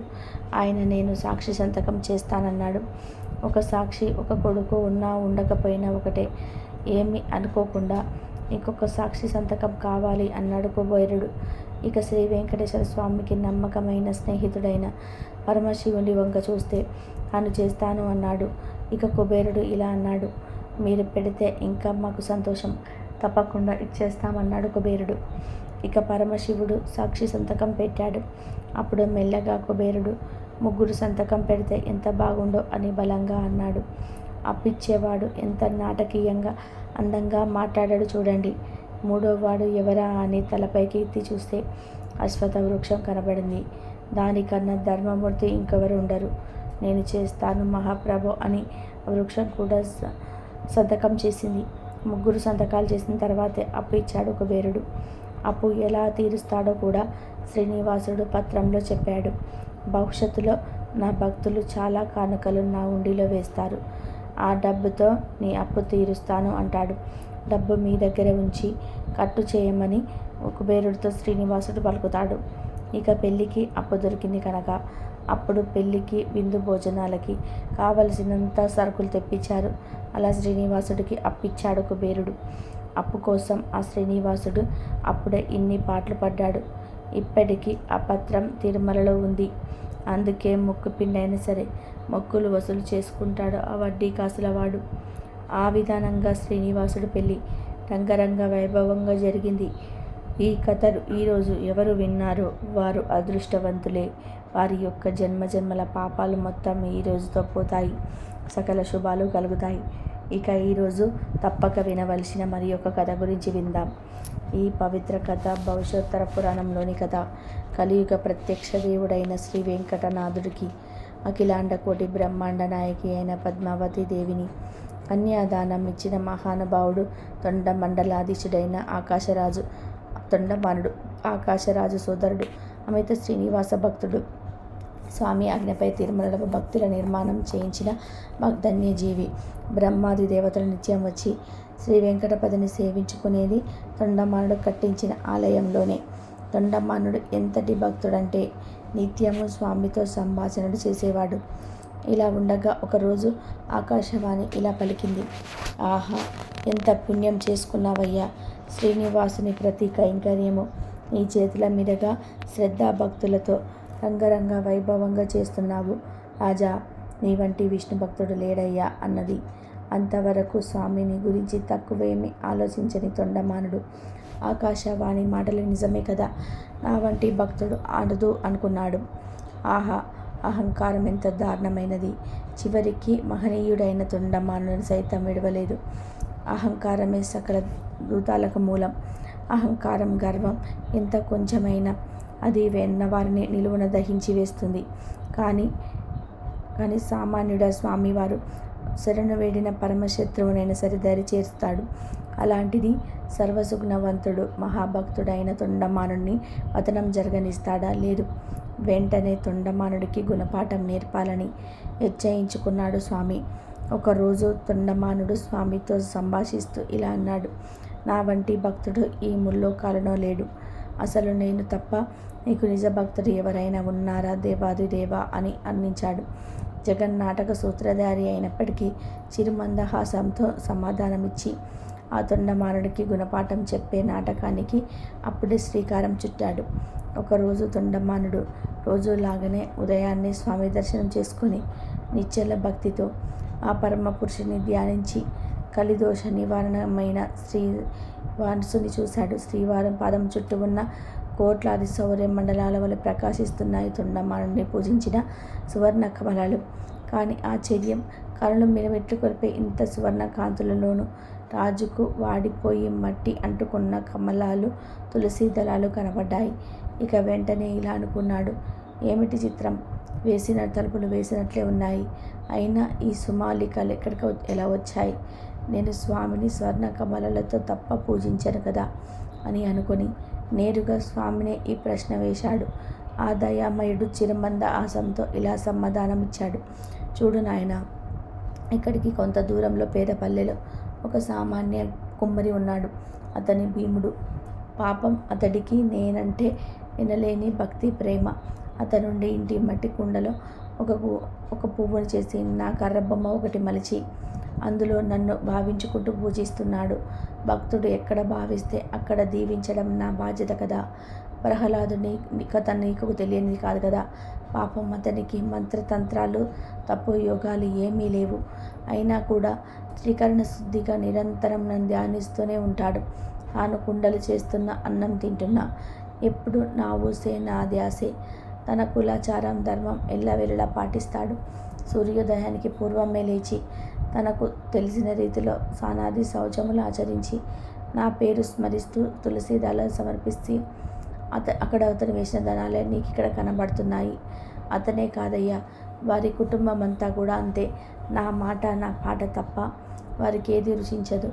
ఆ భీమ కులాలలోని భక్తి పాశాలకు బందీ అయిపోయానయ్యా. ఇక అదంతా విని విషయం తెలిసింది తొండమానుడికి. ఇక బాష్పపూరితమైన నయనాలతో ప్రభు అని ఆర్తితో పిలిచి స్వామి పాదాలపై పడి, జగన్నాథ, నా తప్పు క్షమించు, నా వంటి భక్తుడు లేడని అహకరించాడు. నేను చూసిన ప్రపంచం ఎంత, నా అనుభవం ఎంత, నాపై దయతో బుద్ధి దోషాంతో పొడగొట్టి నిజమైన భక్తిని చేశావు తండ్రి. ఇదిగో ఇప్పుడే వెళ్ళి భీముని దర్శనం చేసుకొని వస్తాను, నాకు సెలవు ఇవ్వని అని బయలుదేరాడు రాజు. ఇక భీముడి దర్శనం తీర్థయాత్రగా భావించి రాజు నడుచుకుంటూ వెళ్ళాడు. పుణ్యక్షేత్రాలకు కాలినడకన ప్రయాణం చేయాలి కదా. భీముని ఇల్లు చేరాడు రాజు. అక్కడికి వెళ్ళగానే భీముని ఇల్లు స్వామి భజనలతో మ్రోగుతుంది. ఇక తొండమాన్ చక్రవర్తి భీముని పాదాలపై పడి, అయ్యా, ఆ శ్రీనివాసుని ద్వారా నీ మహత్యం తెలుసుకున్నాను. సాక్షాత్ ఆ శ్రీమన్నారాయణుడే నీ భక్తిని కొనియాడారయ్యా. నీ పాదధూళి తాకి పునీతుని అవుదామని వచ్చాను అని అన్నాడు తొండమానుడు. ఇక భీముడు, చక్రవర్తి ఏమిటి, నా పాదాలను తాకడం ఏమిటి అని వెనక్కి జరిగిపోయి చేతులు జోడించి ఇలా అన్నాడు. రాజా, అంత పని చేయొద్దు. స్వామికి దివ్య ఆలయం కట్టించిన మహానుభావుడవు నీవు అన్నాడు. ఇంతలో గరుడ వాహనంపై స్వామి లక్ష్మీదేవితో సహా ప్రత్యక్షమయ్యారు. ఇక భీముని ఆనందానికి అంతులేదు. ఓ దయామయ్య, నా పూరి గుడిసెకు వచ్చావా? నీ లీలలే లీలలయ్యా. నా తప్పులైనక దయావర్షం కురిపించి కాలమేఘాని స్వామి నీవు. నేను హనుమంతుడి వలె వారధి దాటి నిన్ను మెప్పించలేను. శబరి వలె భక్తి శ్రద్ధలతోటి నిన్ను ఆకట్టుకోలేను. జనకుని వలె సీతను ఇవ్వలేను. నారదుని వలె గర్వగానములతోటి నీ గుణగణాలు కీర్తించలేను. జటాయు వలె నీపై నా ప్రాణాలు ఇవ్వలేను. అయినా నిన్ను శరణు వేడిన నన్ను కరుణించిన కరుణామూర్తివి స్వామి నీవు అని స్తుతించాడు. భీముడిలా తన్మయత్వంతో ఆడిన మాటలను వేద మంత్రాలు వింటున్నంత ప్రీతితో విన్నాడు స్వామి. మహాభక్తురాలైన భీముడి భార్య తమ్మాలిని కూడా గద స్వరంతో నేను కీర్తించింది. ఆదిదేవుడు మహాలక్ష్మి స్వయంగా ఇంటికి వచ్చారు. వారికి ఇవ్వదగినది ఏమీ లేదే అని విధేయపడింది. అది గమనించిన శ్రీనివాసుడు ఇలా అన్నాడు, తమ్మాలిని, నీ చేతితో ఏది వండి ఇచ్చినా తింటానమ్మా అని అన్నాడు. ఇక తమ్మాలిని సంతోషానికి పట్టపగ్గాలు లేవు. తనకు పెద్దల వల్ల తెలిసినంతలో యథాశక్తిగా రుచితో తామర తోటలతో వంట కానివ్వండి లక్ష్మీనారాయణలు వడ్డించింది. ఇక తృప్తిగా ఆరగించారు అల్లు పెరగేలు మంగా శ్రీనివాసుడు.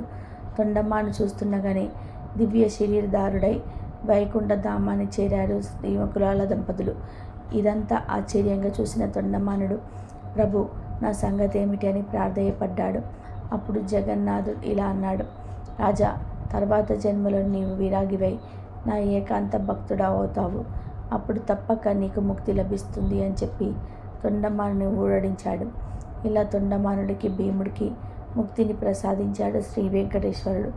అహంకారం ఎంతటి వారికైనా ఎంత కొంచెమైనా తగదు. మహనీయుడైన తొండమానుడికి అహంకారం వల్ల భంగపాటు తప్పలేదు. ఇక సామాన్యం మన సంగతి ఏంటి? మనం ఎప్పుడూ వినయ విధేయతలతో ఉండాలి.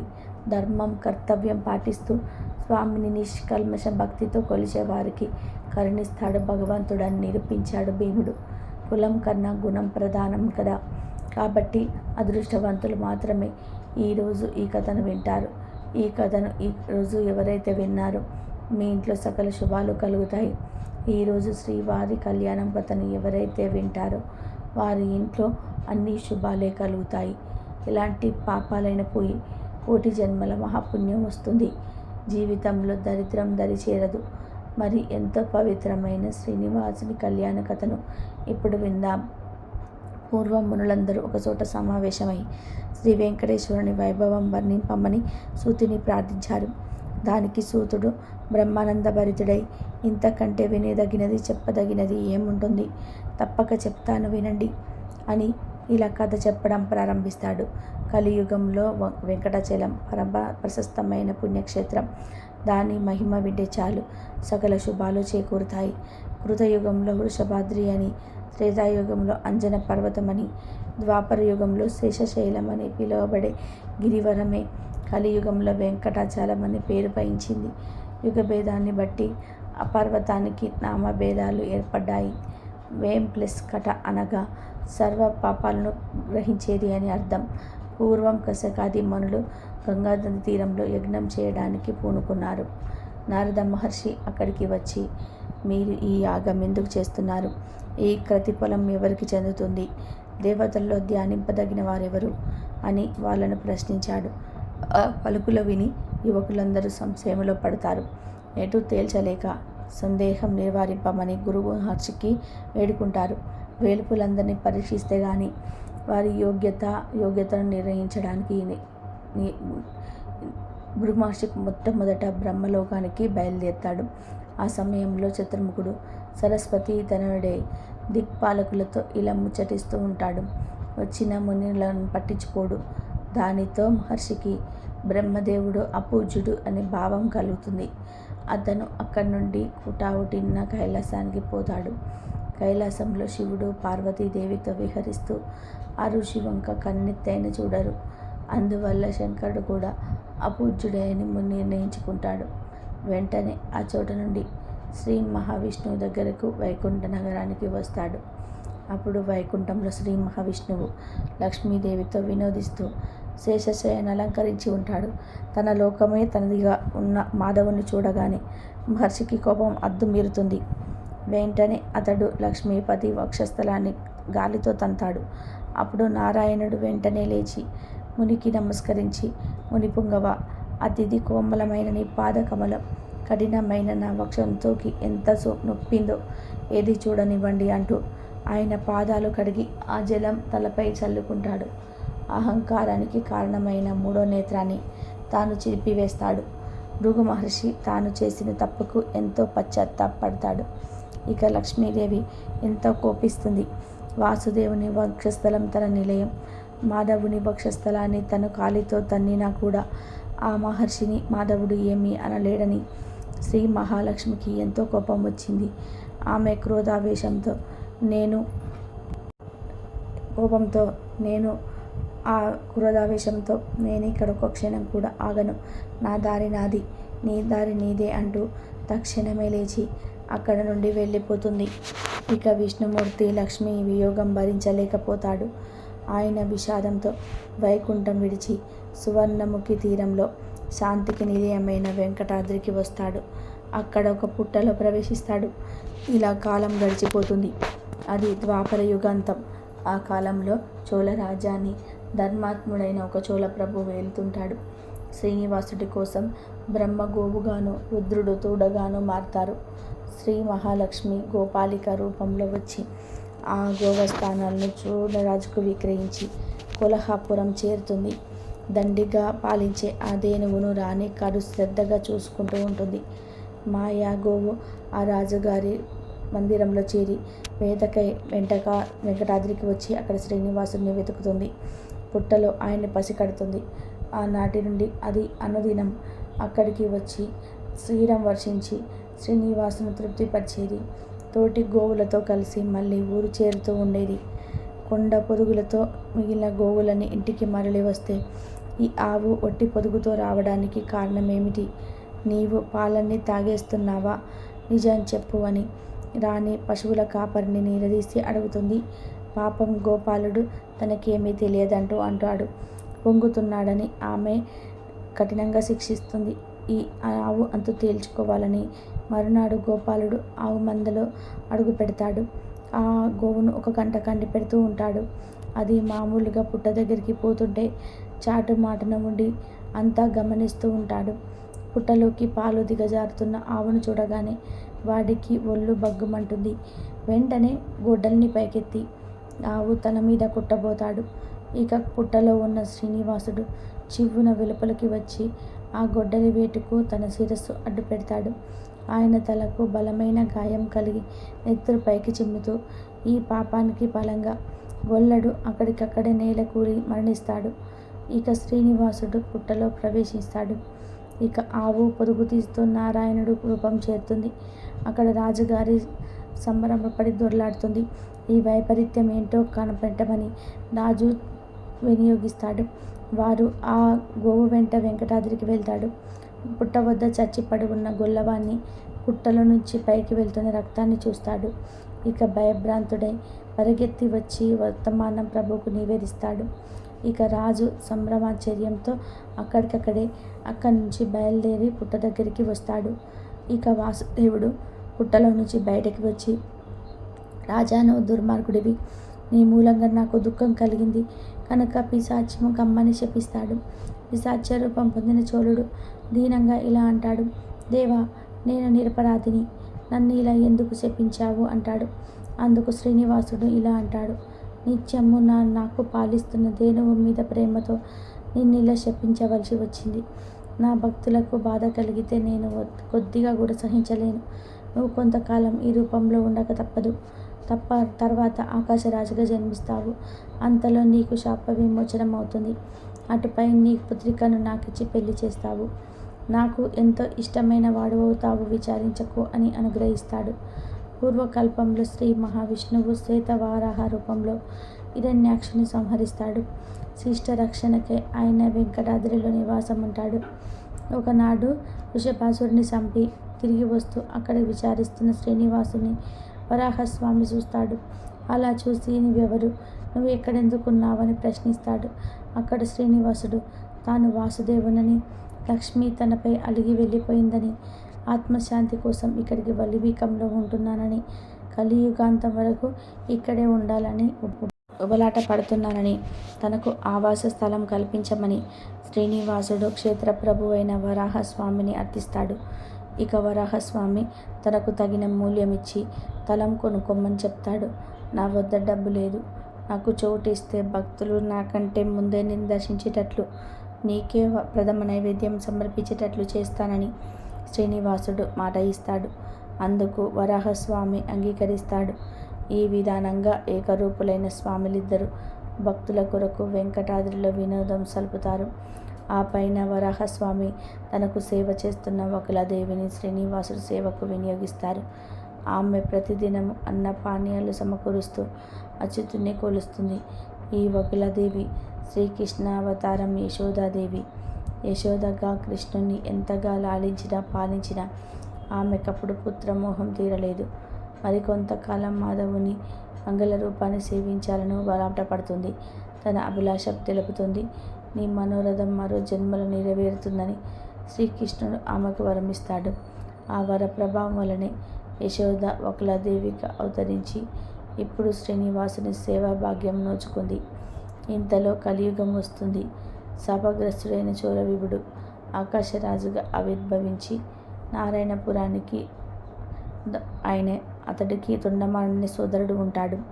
ఆకాశరాజు బహుకాలం సంతానం లేదు. అందుకోసం ఆయన యజ్ఞం ప్రారంభించి తలాన్ని దున్నుతూ ఉండగా సహస్రదళ పద్మం ఒకటి అక్కడ ప్రత్యక్షమవుతుంది. అందులో ఒక స్త్రీ శిశువు కనిపిస్తుంది.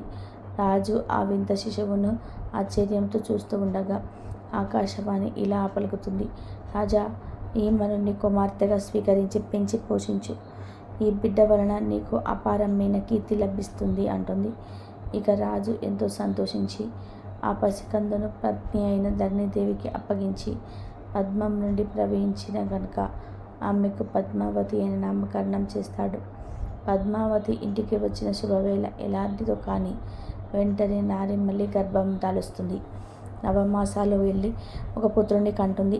అతడికి ఆకాశరాజు వసుధానుడు అని పేరు పెడతారు. రాజదంపతులు బిడ్డలిద్దరిని అల్లారు ముద్దుగా పెంచుతారు. పద్మావతి యుక్త వయసురాలవుతుంది. తండ్రి ఆమెకు అన్ని విధాలుగా అనుకూలుడైన వరుణ్ణి కోసం అన్వేషిస్తుంటారు. ఒకనాడు చెలికత్తెలతో పద్మావతి ఉద్యానవనంలోనే విహరిస్తూ ఉంటుంది. అక్కడికి ఆకస్మికంగా నారదుడు వచ్చి ఆమె చేతిని చూసి నీకు లోకేశ్వరుడైన నారాయణుడు నాదుడు కానున్నాడని జోస్యం చెప్పి అంతర్ధానమవుతాడు. ఆ రోజే శ్రీనివాసుడు గుర్రం ఎక్కి కిరాత వేషంతో వెంకటాద్రి నుండి వేటకు బయలుదేరి వస్తాడు. ఒక మదపటేనుగు తరుముకుంటూ వస్తాడు. అలా వచ్చి వచ్చి పద్మావతి తన సకులతో విహరిస్తున్న ప్రమద గణాల ప్రవేశిస్తాడు. పద్మావతి శ్రీనివాసుడు పరస్పరం చూసుకుంటారు. వెంకటయ్య చెలికత్తెలు ఇలా అంటారు. అయ్యా, నీవెవరు? ఇక్కడికి ఎందుకు వచ్చావు? ఇది పురుషులు రాకూడని ప్రదేశం. సర్పరం వెళ్ళు అని హెచ్చరిస్తారు. దానికి శ్రీనివాసుడు ఇలా అంటాడు. నేను మీ రాజపుత్రిక కొరకే వచ్చాను. నాకు ఆమెతో పని ఉంది అంటాడు శ్రీనివాసు. దానికి చెలికత్తెలు ఏమిటి ఆ పని? అసలు నీవెవరు? నీ పేరేమిటి? ఊరేమిటి? కులగోత్రాలేమిటి? ఈ తల్లిదండ్రులు ఎవరు అని వర్ధిస్తారు. అప్పుడు శ్రీనివాసుడు చెప్పితిని కదా, మీ రాజకుమార్తె కోసం వచ్చానని. నేను ఆమెతోనే మాట్లాడాలి అంటాడు. ఇక శ్రీనివాసుడు పద్మావతిని చూసి మాది చంద్రవంశం. నన్ను కృష్ణుడు అంటారు. నా జనని జన్మకులు దేవకి వసుదేవులు. మరి మీ కులగోత్రాలు ఏమిటో వినవచ్చా అంటాడు. అందుకు పద్మావతి ఇలా అంటుంది. నేను ఆకాశ రాజపుత్రిని. నా పేరు పద్మావతి. వివరాలు చాలునా? ఇంకా మీరు దయ చేయవచ్చు అంటుంది. ఇక చెలికత్తెలు కిలకిలా నవ్వుతారు. అంతటా శ్రీనివాసుడు ఇలా అంటాడు. పద్మ, ఆ మాటలే కాస్త మెల్లగా మృదువుగా రానియరాదా? నిన్ను చూడగానే నా మనస్సు ఏవేదో అవుతున్నది. నాతో ఇంత నిష్ఠూరంగా పలకదగునా? నేను నీ వాడనే కదా, నన్ను పతిగా స్వీకరించు అంటాడు. ఇక రాకుమార్తెకి కోపం వచ్చి కనులు ఎరుపెక్కుతాయి. నన్ను అనరాని మాటలు అంటున్నావు. నా జనకులు చూస్తే నేను ప్రాణాలతో విడిచిపెట్టరు. బ్రతుకు మీద ఆశ ఉంటే ఇక నుండి వెళ్ళిపో అని హెచ్చరిస్తుంది. ఇక శ్రీనివాసుడు ఇలా అంటాడు. ఈ తండ్రి నన్ను శిక్షించడానికి నేను చేసిన నేరం ఏమిటి? నీవు కన్యవు, నేను భరించడం తప్ప అని శ్రీనివాసుడు ఆమెను సమీపిస్తాడు. ఇక పద్మావతి ఎంతో కోపంతో అక్కడి నుండి నువ్వున కదిలి వెళ్తుంది. ఇక శ్రీనివాసుడు నిజ నివాసానికి మరలి వచ్చి చింతతో ఉంటాడు. ఇక వకులాదేవి వచ్చి కన్నీరు కారుస్తున్న శ్రీనివాసును చూసి కలవరపడి కారణమవుతుంది. అతను తాను వేటకై వెళ్ళి ఒక ఉద్యానవనంలో పద్మావతి అనే కన్యను చూశానని, ఆమెను తన దానిగా చేసుకోవాలని, అలాగా జరగకపోతే తాను దీవించలేనని చెప్తాడు. అంతకు వకులాదేవి సంబరంతో ఆ కన్య ఎవరు, నివాసం ఎక్కడా అని అడుగుతుంది. ఇక శ్రీనివాసుడు ఇలా అంటాడు. ఆమె నారాయణపురం పాలించే ఆకాశ రాజకూతురు అని అనగానే వకులాదేవి సంతోషించి వెంటనే కన్యను అడగడానికే నారాయణపురానికి బయలుదేరి వెళ్తుంది. అక్కడ పద్మావతి కిరాత వేషంలో వచ్చిన మాధవుడిపై మనసు పడి అన్న పానీయాలు విసర్జించి చింతతో చిక్కి సగమవుతుంది. ఇక చెలికత్తెలు ఉద్యానవనంలో జరిగిన సంగతంతా కూడా పూసగుచ్చినట్లు ఆమె తల్లిదండ్రులకు మనవి చేసుకుంటారు. రాజదంపతులు ఆలోచనలో పడతారు. ఇంతలో శ్రీనివాసుడు ఎరకల సాని వేషంలో ధరణీదేవి దగ్గరికి వస్తాడు. రాజపత్ని తన కుమార్తె పట్ల మనస్థితిలో పెట్టుకొని సోది చెప్పమని ఎరకల సానిని కోరుతుంది. శ్రీ వెంకటేశ్వరుడు నీ కూతురు కిరాత వేషంలో వేటకి వచ్చిన శ్రీనివాసుని ఉద్యానవనంలో చూసి మోహించింది. ఆయనకి ఏమి ఇచ్చి పెళ్లి చేస్తే ఆమె బాధ తీరుతుంది. అలా జరగకపోతే వేదనతో ఆమె చనిపోతుంది. ఇప్పుడే శేషశైలం నుంచి ఒక వృద్ధురాలు పెళ్లి రాయబారానికి మీ చెంతకు వస్తుంది. మీరు సంశయం పడకుండా వెంటనే వివాహ నిర్ణయం చేయండి అని వెళ్ళిపోతాడు. ఎరకల సాని అలా వెళ్ళగానే వగులాదేవి ధరణీదేవి దగ్గరికి వస్తుంది. తాను కన్యార్థమై వెంకటాద్రి నుండి వచ్చి శ్రీనివాసుని కులగోత్ర నామ నక్షత్రాలను వివరిస్తుంది. రాజదంపతులు తనకు కూతురికి తగిన వరుడే లభించినందుకు ఆనందభరితులై గృహస్పతులు సంబంధించి వైశాఖ శుక్ల దశమి రోజు శుక్రవారం రోజు శ్రీనివాసుకి పద్మతనిచ్చి పరిణయం చేయడానికి లగ్నం పెట్టి శుభలేఖను తిరుమలకు పంపుతారు. ఈలోగా తన రాకకై ఎదురు చూస్తున్న వెంకటేశ్వరునితో వకులాదేవి తాను కార్యం పండించుకువచ్చానని చెప్పి ఆనందపరుస్తుంది. తర్వాత సుఖ సందేశం అందక స్వామి పొంగిపోతాడు. తర్వాత వెంకటచలపతి తన పరిణయోత్సవానికి బ్రహ్మ రుద్రాది దేవతగణాలను ఆహ్వానిస్తాడు. వారందరూ శేషశైలానికి సపరివారంగా తరలి వస్తారు. వచ్చిన వారినందరినీ వెంకటరమణమూర్తి ఆదరిస్తాడు. లక్ష్మీదేవి లేని పెళ్లి కాదని గోవిందుడు కొల్హాపురం నుండి శ్రీదేవిని రప్పిస్తాడు. ఆమె వెంకటాద్రికి వచ్చి తాను చెప్పిన వేదవతియే పరంధాముడు పరిణయం ఆడబోతున్నందుకు ఎంతో మురిసిపోతుంది. శ్రీలక్ష్మి శ్రీనివాసుడికి మంగళ స్నానం చేపిస్తుంది. పార్వతి సరస్వతి సావిత్రి ఉన్నదులకు సోమవసనులు శేషగిరివాసుని సర్వ అలంకార శోభితుడిని గావిస్తారు. వశిష్ఠాది మహర్షులు పుణ్య కార్యక్రమాలు నిర్వహిస్తారు. ఇక శ్రీనివాసుడు తన కళ్యాణానికి కుబేరుని వద్ద 14 లక్షల రామముద్రికలు అప్పుగా తీసుకుంటాడు. వడ్డీ చెల్లిస్తూ కలియుగాంతం కూడా అసలు తీరుస్తానంటాడు. ఈ పైకంతోనే శ్రీనివాసుడు ముక్కోటి దేవతలకు అశేష ఋషి గణాలకు కృష్ణాన్నన సంతర్పణ చేస్తాడు. ఆ మరునాడు స్వామి సపరివారంగా నారాయణపురానికి బయలుదేరతాడు. ఆకాశరాజు తన సోదరుండమానుడితో ఎదురేగి గంధమాల్యాలతో పూజించి వాసుదేవుడికి వస్త్రాభరణాలు సమర్పిస్తాడు. ఆ రాత్రి ఆకాశరాజు పతిత పావనుడైన పరమాత్ముని పరివారానికి భోజనాది సకల సౌకర్యాలు సమకూర్చి బాలనందరినీ సంతోషపెడతాడు. మరునాడు సాయంకాలం పూజ జరుగుతుంది. ఇక ఆకాశరాజు మంగళవాద్యాల మధ్య శ్రీనివాసుని ఏనుగు మీద ఊరేగిస్తూ వివాహ మంటపానికి తీసుకొని వస్తారు. అక్కడ తొండమానుడి భార్య స్వామికి కర్పూర నీరాజనం ఇస్తుంది. ఇక వరుడు పీఠం అధిష్టిస్తాడు. ఋషులు పరిణయోత్సవం తిలకించాలనే కుతూహలంతో కిక్కిరిచి కూర్చుంటారు. పురోహితుడు సంకల్పం చెప్తుండగా ఆకాశరాజు మధుపర్కమిచ్చి శ్రీనివాసుడి పాదాలను పన్నీటితో కడుగుతాడు. గంధ పుష్పాలతో అర్చిస్తాడు. ఇంతలో సుముహూర్తం సమీపిస్తుంది. ఇక శ్రీనివారు పద్మావతి చేతికి కంకణం కడతాడు. దివ్య శంఖాలు చిరు చిహ్నాలు వేణు వేరామృత మృగాది వాణిజ్య పనులు మున్నుముడుతుండగా సిగ్గుపరవును తల వంచి కూర్చున్న పద్మావతీదేవి కంఠంలో స్వామి మంగళసూత్రం ముడివేస్తాడు.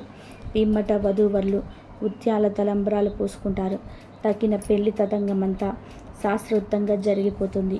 ఇక దేవతలు ఋషులు ఆ దివ్య దంపతులను ఆశీర్వదిస్తారు. ఆకాశరాజు అంగరంగ వైభవంగా పెళ్లి జరిపి అల్లుడికి కోటి నిష్కాలు అనంత కోటి ఆభరణాలు కానుకగా ఇస్తారు. పెళ్లికి వచ్చిన పిల్లలు పెద్దలను బంధుమిత్రులను యథోచితంగా సత్కరిస్తారు. ఇక శ్రీనివాసుడు పద్మావతి సమేతంగా బ్రహ్మాది దేవతలతో వెంకటాద్రికి పయనమవుతారు. వివాహ దీక్ష వలన ఆయన 6 మాసాల వరకు కొండెక్కరాదు కనుక సువర్ణముఖి తీరంలో అగస్త్యాశ్రమంలో అంతవరకు ఉండాలని నిశ్చయించుకుంటారు. దేవతలు దేవుడి వద్ద సెలవు పుచ్చుకొని నిజ నివాసాలకు వెళ్ళిపోతారు. మహాలక్ష్మి కొల్హాపురానికి మళ్ళీ వెళ్ళిపోతుంది. ఈ విధంగా పద్మావతి శ్రీనివాసుల కళ్యాణం అంగరంగ వైభవంగా జరుగుతుంది. ఈ కథను ఈరోజు ఎవరైతే వింటారో వారి ఇంట్లో అన్ని శుభాలే కలుగుతాయి. ఎలాంటి పాపాలైనా పోయి కోటి జన్మల మహాపుణ్యం వస్తుంది. జీవితంలో దరిద్రం దరిచే ఆయురారోగ్య అష్టైశ్వర్యాలతో ఉంటాడు. ఆ శ్రీనివాసుని అనుగ్రహం అందరిపైన ఉంటుంది.